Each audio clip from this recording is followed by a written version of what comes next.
Welcome back clear exam. आज है 3 जनवरी 2021। आज के संबंधित जितने भी इम्पोर्टेंट करंट अफेयर्स है उसके विषय में डिस्कस करेंगे। Let's start. किस देश ने हाल में ही अपना राष्ट्रगान में बदलाव किया है? तो ऑस्ट्रेलिया सरकार ने हाल में अपने राष्ट्रगान में बदलाव किया है। एडवांस ऑस्ट्रेलिया फेयर में कुछ बदलाव की घोषणा की। ऑस्ट्रेलिया राष्ट्रगान में क्या बदलाव किए गए थे उसको राष्ट्रीय राष्ट्रगान के दूसरे पंक्ति को for you are young and free को बदलकर for you are one and free कर दिया गया है। इसके मध्य का जो शब्द है यंग उसको हटा दिया गया है।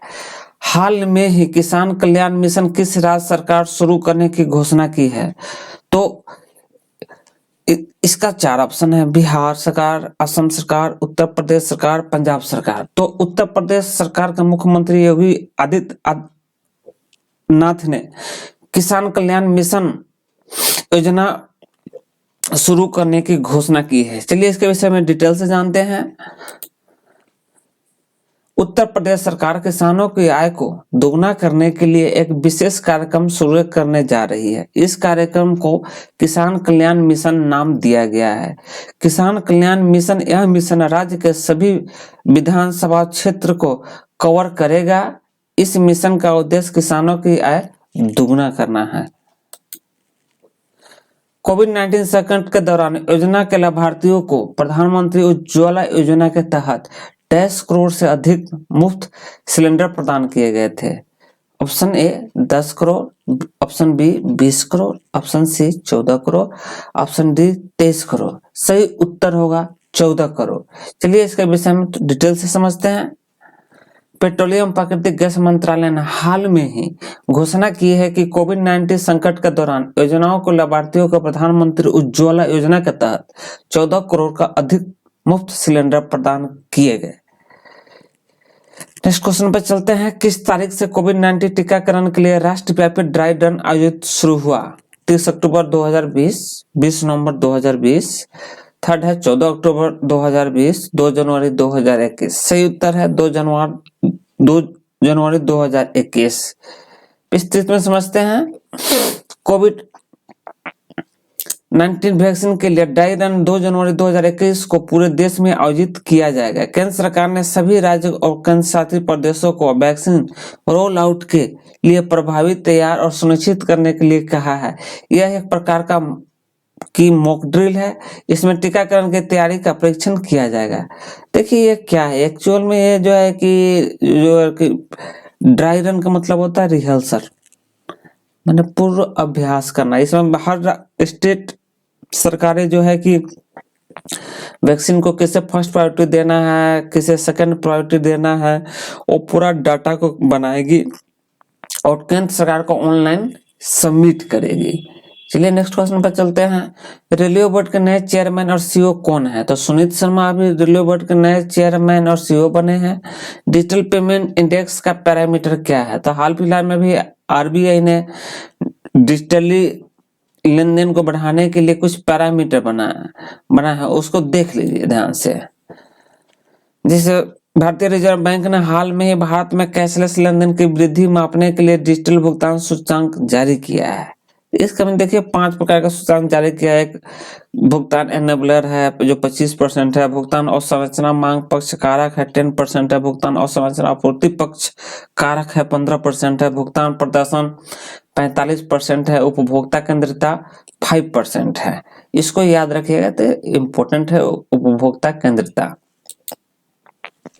भारत और एडीबी ने असम में बिजली उत्पादन क्षमता बढ़ाने के लिए $10 मिलियन के ऋण पर हस्ताक्षर किए हैं।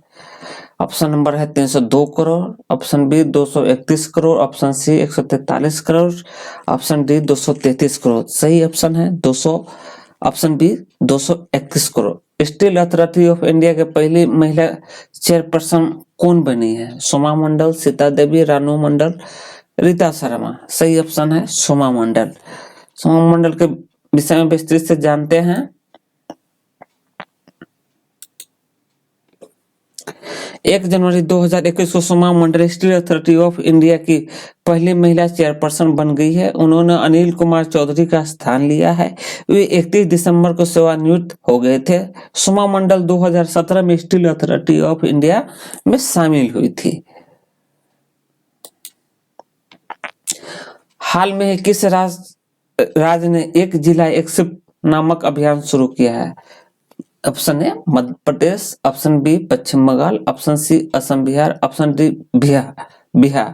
तो सही ऑप्शन है ऑप्शन ए मध्य प्रदेश। मध्य प्रदेश में एक जिला एक शिल्प नामक अभियान शुरू किया गया है, जहां से हर एक डिस्ट्रिक्ट से एक प्रोडक्ट को जो है कि बढ़ावा दिया जाएगा। अगला क्वेश्चन पर चलते हैं। किस राज्य के मुख्यमंत्री ने मोबाइल ऐप डीजी नेस्ट को लॉन्च किया है? Option A Madhya Pradesh, option B Paschim Bangal, option C Punjab, option D Bihar. तो पंजाब सरकार के मुख्यमंत्री कैप्टन अमरिंदर सिंह ने डीजी नेस्ट को लॉन्च किया है, जिसमें जो है कि जनता और सरकार के बीच में सीधे तौर पर सरकारी कार्यों का जो है समन्वय बन सके। इसरो का चेयरमैन के सिवान का कार्यकाल कब तक बढ़ाया गया था? इसरो का चेयरमैन के सिवान का कार्यकाल 1 साल के लिए बढ़ाया गया है। हाल में ही रक्षा मंत्री राजनाथ सिंह ने डीआरडीओ द्वारा स्वदेशी रूप से विकसित उच्च प्रौद्योगिकी बोस नामक प्रणाली किसे सौंप दिया है? सबसे पहले समझते हैं बोस क्या होता है। बोस में होता है border surveillance system. Option A Indian army, option B Indian navy, option C Indian air force. तो इंडियन आर्मी को दिया गया है और इसे जो है कि लद्दाख में जो है कि तैनात किया गया है। अगला क्वेश्चन है, भारत के 67 ग्रैंड मास्टर कौन बना है? तो ऑप्शन ए लियोन मेंडूका, अभिषेक कुमार, गीता घोष, इनमें से कोई नहीं। तो ऑप्शन ए करेक्ट आंसर है लियोन मेंडूको। किस राज्य सरकार ने कोविड योद्धाओं के सामने एक स्मारक स्थापित करने का निर्णय लिया है? बिहार सरकार, असम सरकार, उड़ीसा सरकार, पंजाब सरकार। सही ऑप्शन है सी, उड़ीसा सरकार ने कोविड योद्धाओं के सम्मान में एक स्मारक बनाएगी।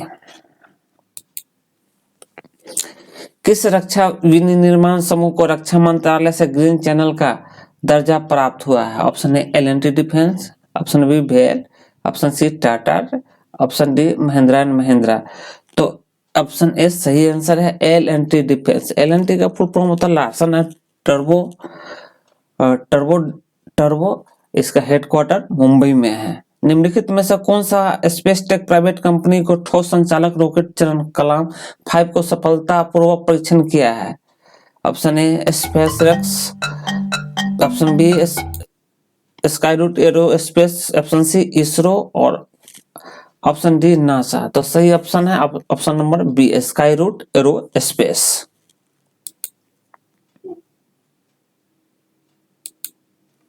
निम्नलिखित में कौन सा देश 2023 में पुरुषों के U20 और U17 विश्व कप के 2021 का स्थगित संस्करण की मेजबानी करेगा? Indonesia and Peru, option B India and Pak, option C China and Japan, D none of the above. तो सही ऑप्शन है option A Indonesia and Peru. चलिए कुछ दोस्तों एडिशनल जानकारी लेते हैं यूनियन टेरिटरी के विषय में। यूनियन टेरिटरी के विषय में जानकारी लेना बहुत ही उचित है, क्योंकि इसके विषय में कुछ ना कहीं क्वेश्चन आते रहते हैं। बैंकिंग हो गया, रेलवे हो गया, ये सब पूछते हैं, सीजीएल में भी पूछते हैं। अंडमान एंड निकोबार आइलैंड, इसका कैपिटल है पोर्ट ब्लेयर। इसका स्थापना दिवस है 1 नवंबर 1956। ऑफिशियल लैंग्वेज है हिंदी इंग्लिश। चंडीगढ़ का कैपिटल है चंडीगढ़। इसका स्थापना दिवस है 1 नवंबर 1966। ऑफिशियल लैंग्वेज है इंग्लिश। दादर और नगर हवेली का कैपिटल है सिलवासा। इसका स्थापना दिवस है 11 अगस्त 1961।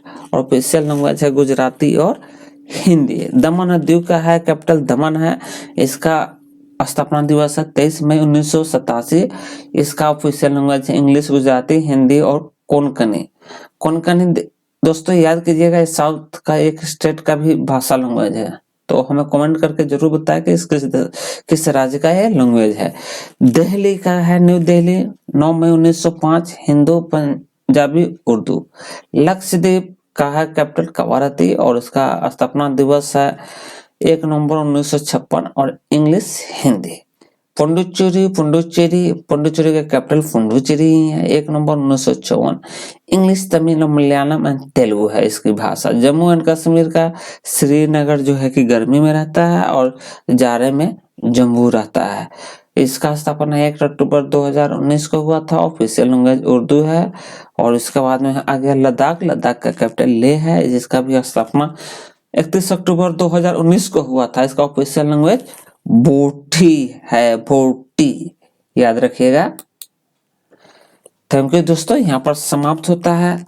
हम आप सभी को बहुत नम्र निवेदन करते हैं कि आप हमारे चैनल को सब्सक्राइब कीजिए, लाइक कीजिए, शेयर कीजिए। इसको ग्रोइंग करने में आप हमारी मदद करें। हम आपको बेस्ट कंटेंट प्रोवाइड करा रहे हैं, जिससे आपके एग्जाम में सफलता मिले, और कोशिश करेंगे कि और इससे भी बेस्ट हम कंटेंट आपको दे। Thank you for watching.